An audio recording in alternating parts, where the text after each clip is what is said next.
दुनिया भर में फॉसल फ्यूल को कट करने की कोशिशें जारी हैं। पिछले 10 साल में क्लाइमेट चेंज को लेकर डिस्कशंस काफ़ी हीटेड होते जा रहे हैं।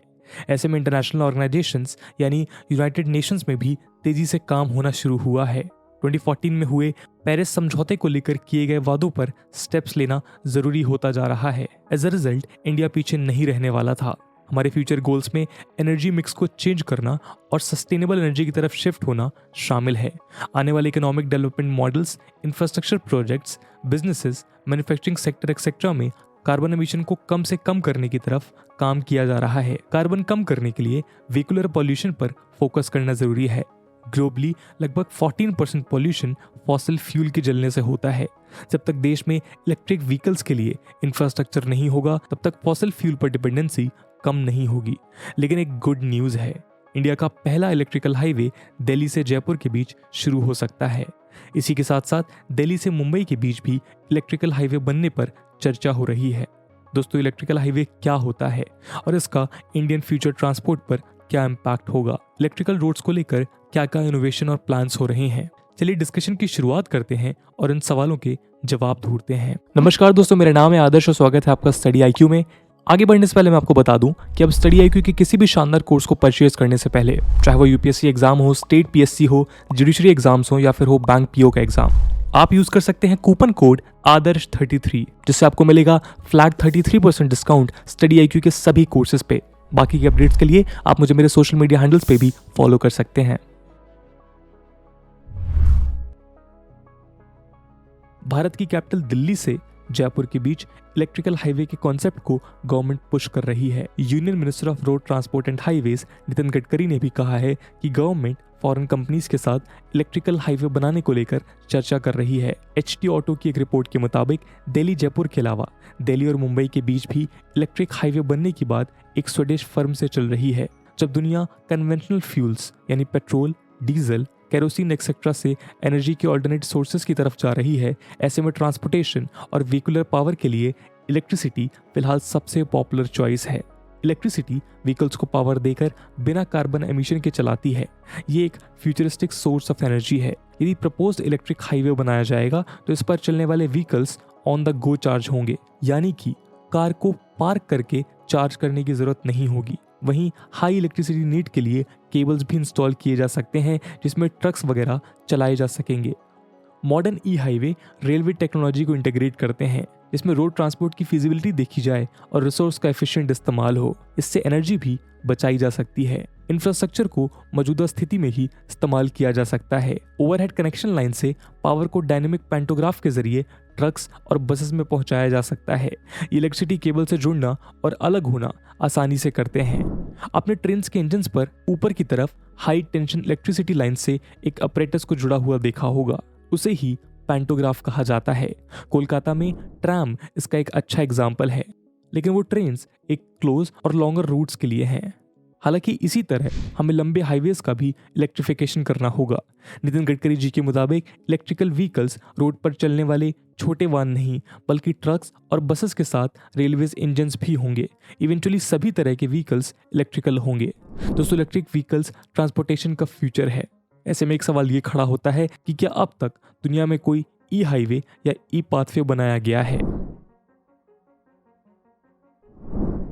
दोस्तों, भले ही बड़े स्तर पर नहीं, पर स्वीडन और जर्मनी ने इलेक्ट्रिकल हाईवेज शुरू किए हैं। 2016 में PTI के साथ एक इंटरव्यू के दौरान नितिन गडकरी ने भी कहा था कि स्वीडन की तरह इंडिया में भी जल्द इलेक्ट्रिक हाईवे होगा। फिर भी एक टेक्नोलॉजिकल ब्रेक थ्रू की जरूरत है। चार्जिंग को तेज बनाने और ट्रैवल रेंज को बढ़ाने पर कई कंपनीज काम कर रही हैं। इस फील्ड में एडवांसमेंट काफी स्लो हो रहे हैं। एक छोटी इजरायली स्टार्टअप फर्म है जिसका नाम इलेक्ट्रियन है, जिसके पास रोड्स को हाई इलेक्ट्रीफाई कर देने का भी आइडिया है।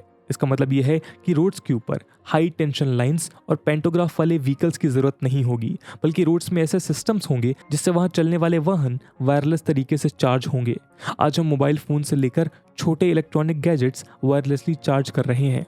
कल्पना करिए कि आपकी कार या बस को रोकना ना पड़े और वो भी चलते हुए चार्ज होती रहे, तो एफिशिएंसी में कितना बूस्ट आएगा। इलेक्ट्रियन ने टेल अवीव में एक बोर्डिंग स्कूल कैंपस के बाहर इस मॉडल को टेस्ट भी किया है। इस टेस्ट में उन्होंने 900 फीट के सर्कुलर पेवमेंट के नीचे कॉपर कॉइल्स लगाई, जो वायरलेस रिचार्जिंग को फैसिलिटेट करती हैं। इससे रेनॉल्ट ज़ोए टेस्ट कार को चार्ज किया, लेकिन दुनिया में मिलियंस किलोमीटर के रोड्स हैं, इसलिए फिलहाल इलेक्ट्रॉन अर्बन बस और शटल रूट्स को इलेक्ट्रीफाई करने पर फोकस कर रही हैं और इजराइल की इंपोर्टेड ऑयल पर डिपेंडेंसी और पॉल्यूशन को कम करने पर काम कर रही हैं।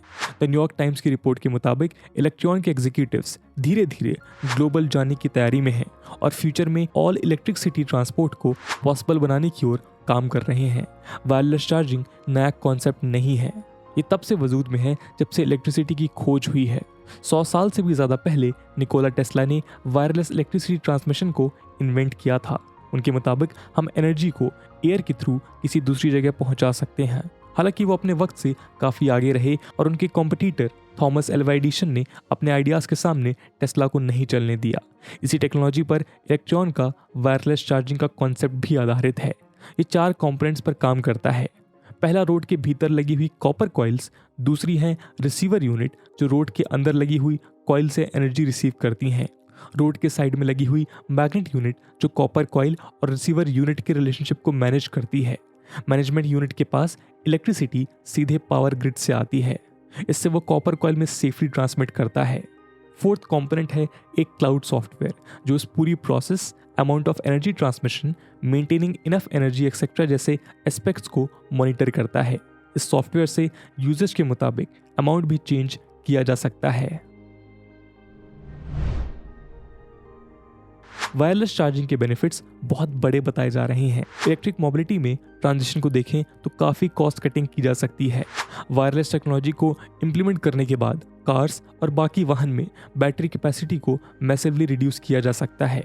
ये इतनी ज़्यादा कॉस्ट कटिंग हो सकती है कि कुछ केसेस में वहाँ की कीमत का आधा बच सकता है। वाहन यदि रोड्स पर चार्ज होगा तो रोकना नहीं पड़ेगा। अलग अलग साइज़ के व्हीकल्स अलग अलग पावर रिक्वायरमेंट के मुताबिक सेम रोड पर चार्ज होते रहेंगे। हालांकि ये एक बेहद मुश्किल टास्क है। ग्लोबली मैसिव ट्रांजिशंस हॉर्स से हॉर्स पावर्स वाली कार तक हुए हैं, उसके बाद अपडेशन चलता ही जा रहा है, लेकिन इन चार्जेस में बहुत बड़ा और कॉम्प्लेक्स सिस्टम इन्वॉल्व होता है जो पुराना है, जैसे रोड्स के networks, infrastructure, government norms etcetera. ऐसे में वायरलेस चार्जिंग को लेकर फिलहाल कई प्रॉब्लम्स भी सामने आने वाली हैं, लेकिन सच तो ये है कि इलेक्ट्रिक रोड ही फ्यूचर में एनर्जी एफिशिएंसी की तरफ जाने वाला रास्ता है। इससे कार्बन एमिशन बेहद कम हो सकेगा, पॉल्यूशन कम होगा तो ग्लोबल वार्मिंग और क्लाइमेट चेंज पर पॉजिटिव इम्पैक्ट होंगे। इलेक्ट्रिसिटी प्रोडक्शन के लिए सस्टेनेबल तरीके इस्तेमाल किए जा सकते हैं, जिससे इंपोर्ट्स का खर्चा सिग्निफिकेंटली कम किया जा सकता है। आज फॉसिल फ्यूल हर कार, बाइक, ट्रक्स, बस एक्सेट्रा में जल रहा है। इसे नॉमिनल यूजेज तक घटाया जा सकता है। ई रोड में चार्जिंग पेंटोग्राफ से हो या वायरलेस तरीके से, इसके बेनिफिट्स फ्यूचर में एनर्जी सेविंग और पॉल्यूशन कंट्रोल दोनों तरफ होंगे।